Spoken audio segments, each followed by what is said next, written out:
হয় নিশ্চিতভাৱে ক'ব লাগিব যে অসমত ৰাজ্য চৰকাৰে যি অমৃত বৃক্ষৰ নামত প্ৰায় ৩ কোটি গছপুলি ৰোপণ কৰি আচলতে ঢাক ঢোল বজাইছিল পৰিৱেশ সংৰক্ষণৰ আৰু ইয়াৰ পাছত যদি আমি দেখিবলৈ পাওঁ এই মুহূৰ্তত মই ভাবিছোঁ মৰিনী সমষ্টিৰ অসম নাগালেণ্ড সীমান্তৱৰ্তী অঞ্চলত দেখিবলৈ গৈছে যি অমৃত বৃক্ষৰ নামত যি লাখ লাখ গছপুলি অসমৰ চুকে কোণে ৰোপণ কৰিছিল প্ৰায় ৩ কোটি গছপুলি এই গছপুলিসমূহৰ এতিয়া অস্তিত্ব কিমানখিনি আছে সেয়া জানিবলৈ আমি মৰিনী সমষ্টিৰ অসম নাগালেণ্ড সীমান্তত উপস্থিত আছোঁ আৰু এই মুহূৰ্তত ক'ব লাগিব যে ইতিমধ্যে প্ৰতিদিন টাইমৰ আগত মুখ্যমন্ত্ৰী হিমন্ত বিশ্ব শৰ্মাই আচলতে দাবী জনাইছিল যে প্ৰায় 90% গছপুলি ইতিমধ্যে জীৱিত হৈ আছে মৰা নাই তেনেধৰণৰ এক মন্তব্য কৰিছিল কিন্তু এই মুহূৰ্তত এখন বাস্তৱ ছবি দেখা মৰিনী দৃশ্য এই অমৃত বৃক্ষৰ নামত ইয়াত মই যি স্থানত উপস্থিত আছোঁ ৰনখাম অঞ্চলত প্ৰায় 10,000 বৃক্ষ ৰোপণ কৰা হৈছিল কিন্তু এই বৃক্ষসমূহ এতিয়া যদি দেখিবলৈ পায় প্ৰায় 80% পুলি ইয়াত মৰি গৈছে গৰু ছাগলীয়ে ভক্ষণ কৰি ইয়াত কোনো আচলতে গছপুলিৰ অস্তিত্ব দেখিবলৈ পোৱা নাই দেখিবলৈ পাইছে যিসমূহ গছপুলি ৰোপণৰ বাবে ঘেৰা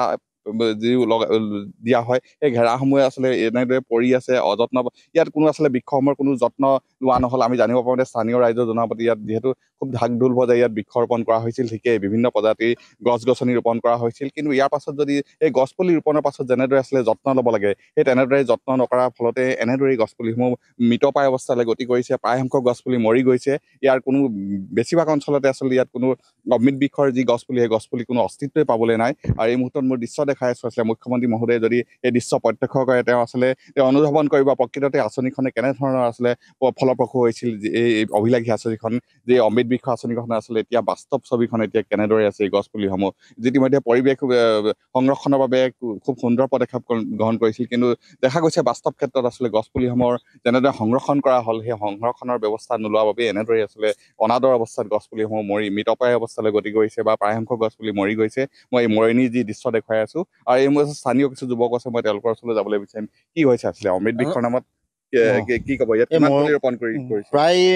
মৰিনী নাগালেণ্ড সীমান্তৱৰ্তী অঞ্চলত প্ৰায় 10,000 পুলি তেওঁলোকে ৰোপণ কৰিছিল চৰকাৰৰ এই আঁচনিটো একটা আদৰণীয় আঁচনি আছিলে আমিও ভাল পাইছিলোঁ কিন্তু এতিয়া দেখা গৈছে যে প্ৰায় 20% পুলিহে আছে বুলি ক'ব পাৰি আমি ঘেৰাবিলাকহে দেখিছোঁ তেওঁলোকে কোনো ধৰণৰ যত্ন লোৱা ব্যৱস্থা নকৰিলে কোনো ধৰণৰ পোহপাল কৰাৰ কেৱল পুলিবিলাক ৰোপণহে কৰিছিলে এটা পৰিৱেশ সংৰক্ষণ কৰাৰ ব্যৱস্থা যিটো উদ্দেশ্য আছিলে সেই উদ্দেশ্যটো বৰ্তমান কিন্তু বিফল হোৱা আমি দেখিবলৈ পাই আছোঁ চৰকাৰক এইবাবে আমি অনুৰোধ কৰিম যাতে এই আঁচনিটো অভিলাষী আঁচনিটো তেওঁলোকে সফল ৰূপায়ণ কৰিবৰ কাৰণে অন্যান্য কিবা ব্যৱস্থা গ্ৰহণ কৰক অন্যথা কিন্তু এই যি বৃক্ষৰোপণ ব্যৱস্থা যিটো পৰিৱেশ সংৰক্ষণৰ ব্যৱস্থা আছে এইটো সম্পূৰ্ণৰূপে বিফল হ'বগৈ যিহেতু মুখ্যমন্ত্ৰীয়ে দাবী কৰিছে প্ৰায় 90% গছপুলি জীৱিত আছে নাই আমি মৰিয়নি সমষ্টিত এটা কথা দেখিব প্ৰায় 20% গছপুলিহে বৰ্তমান জীৱিত অৱস্থাত আছে কিন্তু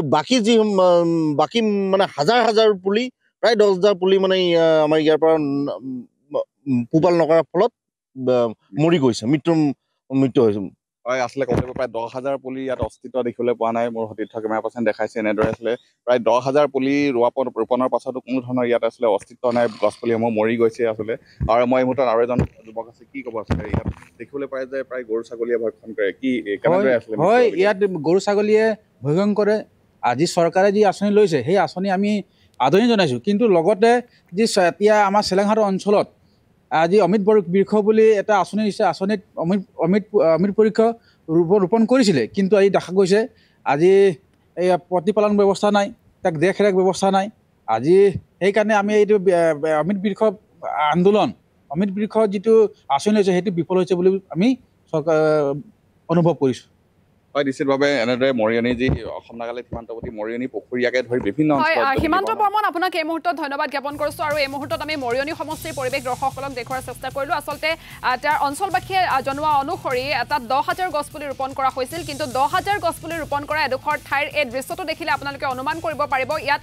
10,000 গছপুলি ৰোপণ কৰা হৈছিল নে তাত 10টা গছপুলি ৰোপণ কৰা হৈছিল আচলতে ছবিয়ে কথা কয় ছবিয়ে মিছা কথা নকয় গতিকে সকলোবিলাক কথা স্পষ্ট মুখ্যমন্ত্ৰীগৰাকীয়ে যদিও বা 90% গছপুলি বাছি আছে বা ডাঙৰ হৈছে বুলি কৈছে কিন্তু এই সময় দৃশ্য দেখাৰ পাছত নিশ্চয়কৈ এটা কথা স্পষ্ট যে চৰকাৰৰ যেটো পদক্ষেপ আছিল চৰকাৰে যেটো আঁচনি লৈছিল যেটো পৰিকল্পনা কৰিছিল অমৃত বৃক্ষ আন্দোলনৰ নামত সেই আঁচনি বা সেই পৰিকল্পনা নিশ্চয়কৈ প্ৰশংসনীয় আছিল আদৰণীয় আছিল কিন্তু এই গছপুলিসমূহ ৰোপণ কৰাৰ পাছত যেনে ধৰণে আচলতে প্ৰতিপালন কৰিব লগা আছিল যেনে ধৰণে প্ৰতিপাল কৰিব লাগিছিল ডাঙৰ কৰাৰ ক্ষেত্ৰত যেনে ধৰণৰ যত্ন ল'ব লাগিছিল সেই যত্নৰ অভাৱতে এনে ধৰণে